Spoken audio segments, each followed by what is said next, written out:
Voodoo. Oh, No. this is not a No. Panathinaikos. No. It's not. podcast. But did you not watch the game? Did you I not did. hear voodoo I did chant watch. in Olympiacos? I don't remember Game? that one. Yeah, that happened at the end of the game. And I was as surprised as you were, so I had to look it up. What the hell? I thought this was a Panathinaikos chant. Apparently, Olympiacos also sometimes, the football club at least, sometimes do the voodoo chant. So Greeks are really into this voodoo thing, right? Yeah, I think it's when it's It big exists, victories, then they do it. But you guys can tell us in the comments. And I would say this was a big victory for Olympiacos because it was their 5th straight win in the EuroLeague, 8-2 in the last 10 games. And this way they've climbed all the way up to the 2nd seed right now. Of course, there are some games that haven't been played for them, for Fener, for Hapoel, but in any case, they will be played at some point, and now they're where they supposed to be, I would say. Stats sound impressive. Their winning streak sounds impressive, but the game itself was really impressive to me. The way they started the game and the way they closed the game. And the main storyline of this game was, to me, just defense. Like crazy defensive effort. I have some stats both from the first quarter and the fourth quarter, which, by the way, you can check on our new advanced stats tool on BasketNews.com. You can check there's on the top advanced stats column. Press and just enjoy this new feature that we have. So in the first quarter and the fourth quarter, Olympiacos forced Barcelona to make only 8 of 25 field goals, which is 32%, and 14 turnovers. They were just turning the ball over and over again, especially in the first quarter. I was shocked that Olympiacos scored 10 transition points. And every time it was the same thing. Olympiacos being super aggressive in defense, hedging, trapping their opponents. Then the sloppy pass comes and Olympiacos players are ready to hunt for that steal. Yeah. And then just some easy transition points. 10 points in the first quarter from transition. When, for example, Barcelona scored 13 total. I mean, that was impossible to play Olympiacos in the opening minutes of the game. Barca ended up with 20 turnovers in this game. 6 of those, I believe, were in the... Or not 6, I don't remember exact number, but basically 20 turnovers in this game, and 10 of those turnovers were directly steals by Olympiacos. And of course, that was due to the pressure from Olympiacos. They were 6 in the first quarter and 8 in the fourth quarter. Okay, so there you go. Those are the numbers. And you could tell that Olympiacos, really zoned in on containing the leaders. I mean, Kevin Punter was being attached to by Thomas Walkup in the very beginning really well. He tried to get to his spots, where he usually works in the mid-range or trying to drive, and then you see helps coming. You see, guys like Tyreek Jones who protects the rim really well, as we saw in this game, blocking Kevin Punter's attempts to go in the paint. And those plays, all these hustle plays from other guys, Ward, with however many steals he had, I think maybe 5. Fournier also maybe not the best game offensively, but a great game defensively. Jones himself, Tyreek Jones, of course we're talking about his blocks and other things offensively, but active hands on defense, also forcing steals, some of them even after inbounding the ball on their own half court. And then everyone literally committed to this pressure, and I think you nailed it on the head that this was the reason why they were, first of all, able to stop Barcelona and force them into tough shots. And secondly, of course, when you do that, on the other end, you get transition buckets. And that's what they were doing really well in the first quarter. And that's where they built their lead. That, and of course, we'll talk about offensive rebounding, probably another part of Olympiacos' game that's probably the trademark. Because if you look at stats, again, advanced stats, the same ones you use, they're number one team in terms of offensive rebounding numbers.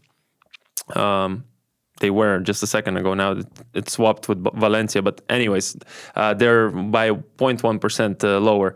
And of course, they have those guys that grab the offensive rebounds. The number one guy in the league is Nikola Milutinov. He's leading with 3.7 offensive rebounds, and he had 4 offensive rebounds in this game. That's how they sort of, managed to save those possessions where they couldn't make the shots. And then Tyreek Jones, when you thought you had enough offensive rebounding, you add Tyreek Jones, who grabs even more, 5 offensive rebounds. And this team is really difficult to stop now, I think. It's interesting to listen to you because we praise this defense, Olympiacos. You mentioned all these names, a lot of names, but there's one name missing, actually, from the defensive masterclass standpoint. Which one? Who do you think you're missing? From the ones I didn't mention? Yeah. Who deserved more praise? Who is often blamed for some gonna say Vezenkov? Tragic scoring numbers for a decline this season? Fournier. Who is said to be But I said Fournier. Player? I said Fournier. You did? Yeah. I said that he didn't have a great defensive game, but defensively he was great. Okay. Defensively, he was amazing. Yeah. In the fourth quarter, watch the highlights, watch the possessions of Barcelona and Kevin Punter. But Fournier often gets all this criticism because of his offensive numbers, offensive decline that he's having this season, tough season, yada yada, he should retire and whatever. But he's not a one-dimensional player, and he also has character. If shots are not falling in, if the offense is not clicking for him, he still finds ways to be productive. And I think that defensively, he improved a lot, and he just displayed that part of his game in the fourth quarter. Kevin Punter went scoreless in the fourth quarter, and it was not just about missing some good shots. He basically didn't have a single open look while Fournier was on him. I was really... To me, Fournier is also not known for his defense. Punter didn't have a single window to have a good open look. So what Fournier did defensively, to me, in the fourth quarter was crucial because he didn't let Kevin Punter to get into his rhythm, and that cost a lot for Barcelona in the entire fourth quarter. They scored only 11 points in the fourth quarter, and which is the season high by Olympiacos defense, actually. And I think it started from Fournier's defense because Punter is their best scorer. He runs the offense. He runs the offense show.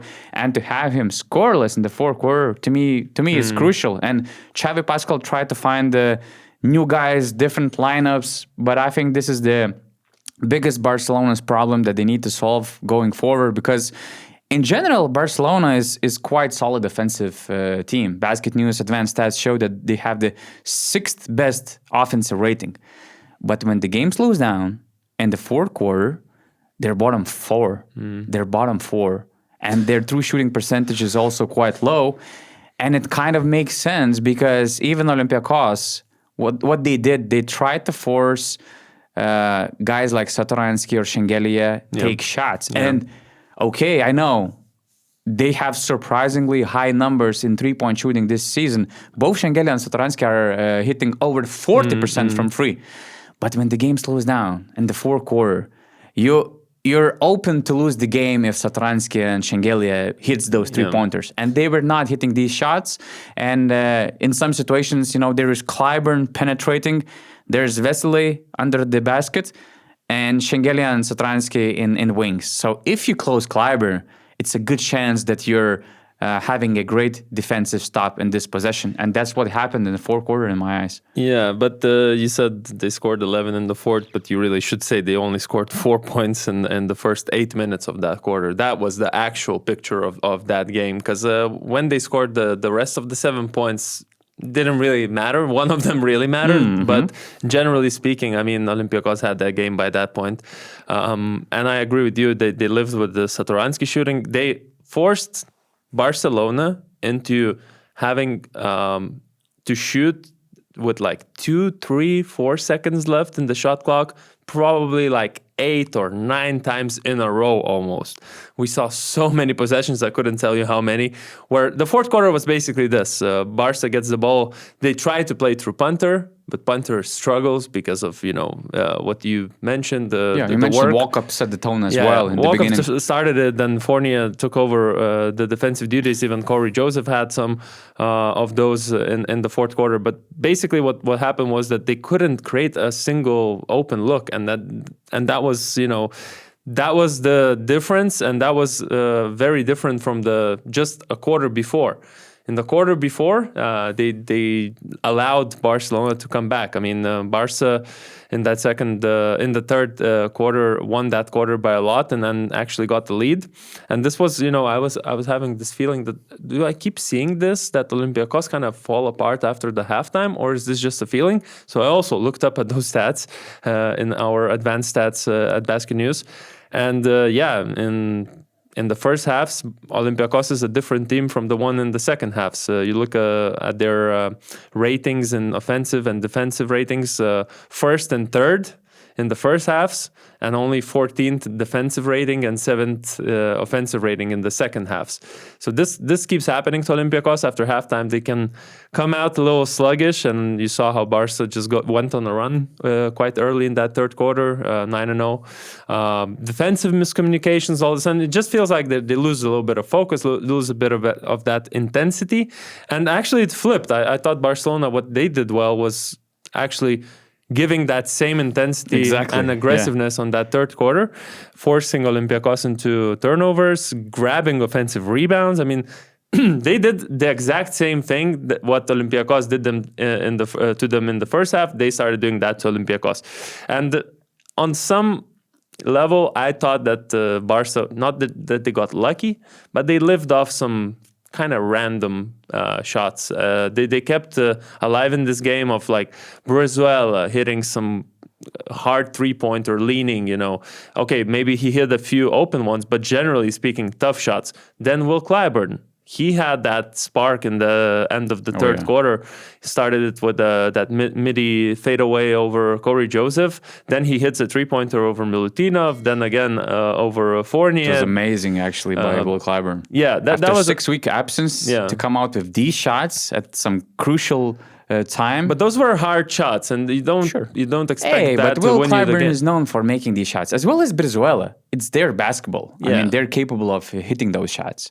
But then, in the long run, we saw how it wasn't a sustainable way of scoring. They just really struggled creating against this Olympiacos, and it starts with defense for this team. Just one more time. Defense, offensive rebounding, and then if you make your shots like they were, then it's really easy. I mean, Vezenkov had a great game. I don't think we mentioned his name yet, but he scored, I think, again, his usual 20 points, 11 rebounds, 3 from 6 from 3.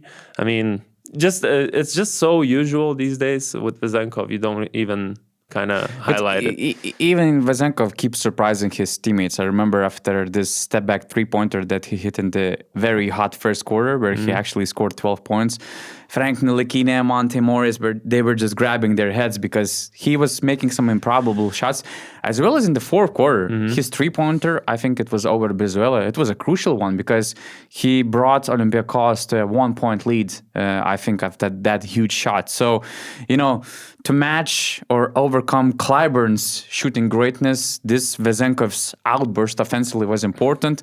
And obviously, Tariq Jones. On both ends of the floor. Under Olympiacos basket, he's basically making a robbery from Shengelia's hands, and on the other end, he was just very aggressive in rolling and attacking the rim and getting some of these free throws and just some good shots. But that's what you expect from Tyreek Jones. It's not a player that needs a long time to adapt. I mean, the first game, he played like 19 minutes, didn't really have a big impact there. But in this one, you really saw what he was brought for, the energy, the hustle plays like you mentioned. And generally, I just feel like how different he is to Dante Hall from the size perspective. Just his, he's a thick guy. Like, he has that muscle, that strength that Dante Hall missed.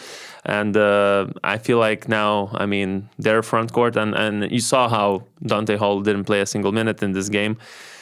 From after performances like these, I'm gonna lean towards the idea that Dante might see more and more DNPs in the season, and he might get his chances in the Greek league, but I mean, similar profile players, but Tyreek Jones is just better, I feel like. Just more versatile, gives you more than just, what Dante Hall does with the shot blocking. Corey Joseph made his EuroLeague debut.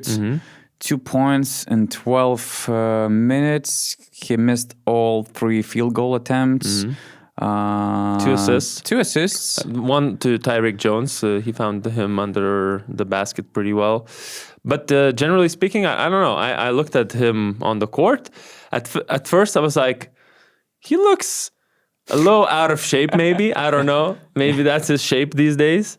Just a little, that visual was like, he might be a little out of shape. But generally speaking, I mean, that's what we expected from Corey Joseph, not to be an explosive athlete of some sorts. I mean, he's over 30 years old, 34 maybe, I don't remember exactly. But, he's a guy who, like we spoke about in our Q&A podcast, sort of a plug-and-play player in the NBA. It seems like in the EuroLeague, even though he missed a few shots, he was making the right plays, I thought. Making the right plays, being good there defensively. I mean, what else can you ask from a guy who's debuting for your team? He could have had a tremendous debut, actually. If he hit some of these open looks in the fourth quarter, he could have easily had like 10 points or so. Okay, the start was rough for him.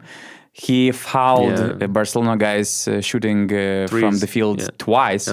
Both threes? No, I think one of them threes and the other one I don't remember. So it cost them like 5 easy points. So I thought that's okay. And I think he sit out in the second quarter and Olympiacos actually decided to play without a point guard. That's where their offense got very sloppy before the halftime. And I was surprised to see Bartzokas trusting in Corey Joseph in the middle of the fourth quarter. He was there. It's not the first time, though. Monty Morris was doing the same thing, I think, against Olympiacos. Also, in one of the very first games. Bartzokas likes to do this, apparently. True. But as you mentioned, he was making right plays. He just couldn't hit some of these shots. But as a point guard, as a floor general, that's what you can expect from him. I remember I was talking with Monaco guys about his influence, about the way he looked, because getting into a game shape was a huge thing for Monaco as well. That's why they signed him on a tryout, basically, for the first month tryout. And probably they would have kept him if not this player registration ban that they couldn't lift. So they were, let's say, forced to let him go. And I was told that, you can expect Corey Joseph making an impact in that team, because with him on the floor, you kind of feel calm, confident. He's a nice point guard, floor general.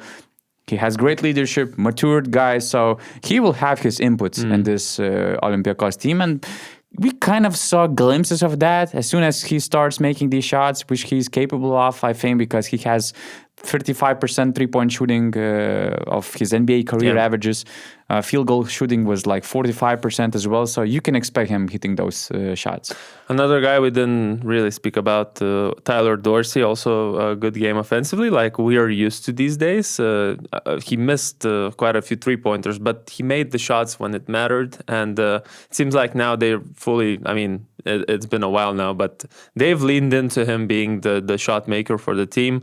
He gets hot, especially in the first halves. From what I, remember this season, he always gets it going in the beginning, and then maybe the second halves are not as impressive. But he had actually a very important shot that he made with like half a second left, and this was because obviously Olympiacos lost to Barca by 13 in Barcelona. So if you look at the teams, they're kind of close in the standings. It might come down to who has a head-to-head advantage, and it felt like Olympiacos wasn't satisfied with just the win, because of course with like 2 minutes left, it was clear that they were gonna win. They had like a 6 or 8 point lead, and then they just increased it, and all of a sudden they have a chance to make it 14. And Dorsey hits this super tough three-pointer, leaning away, runs to Bartzokas. Bartzokas hugs him. They're laughing. I mean, because I'm assuming that, might be a play or something. But there was something probably within, almost like an inside joke or something, because they were laughing about it for some reason. And then, you think, oh, yeah, Olympiacos now have the advantage. And then No, there's 0.7 seconds left. Jan Vesely. Jan Vesely with the one shot he was hitting the whole game, that mid-range jump shot that he actually got even Mike James tweeting about that particular thing, how Vesely has now transformed this game into hitting these shots, which actually Vesely hit so many of those in situations where the possession was dead. Vesely gets the ball around the free throw area or from the sides and just hits that mid-range. And that one he hit from the side, with 0.7 seconds left. Now they don't have this advantage, but from what I'm expecting to see for this season to go, I don't think it's gonna come down to Barca and Olympiacos, because I feel like Barca climbed up because they kind of faced easier opponents. Now, every single time they face someone of their caliber, of their standings, they lose to them. So even if it will, I see both teams potentially climbing up to the home court advantage seats. Let's put it this way. But again, this race is just crazy. When you look at the top of the standings, who knows? It could have been a crucial shot hit by Jan Vesely, having huge importance. But yeah, I mean, Olympiacos are becoming a scary team. Offensively, they had this flow. They have the best offensive rating in the EuroLeague according to BasketNews Advanced Stats. But defensively, it felt like that they were missing something. Top 9 defense in the EuroLeague after this round. But what they did in the first quarter and the fourth quarter, the way they set the tone and the way they clinched the victory in the fourth, I think it was a scary thing for other EuroLeague teams, because now they're becoming a full package team. They had a sloppy start, injuries. Just in general, you don't need to show up your best quality in November or December. Now they're slowly getting into their peak, and this win against great Barcelona team, I think, is quite a statement that they're getting serious.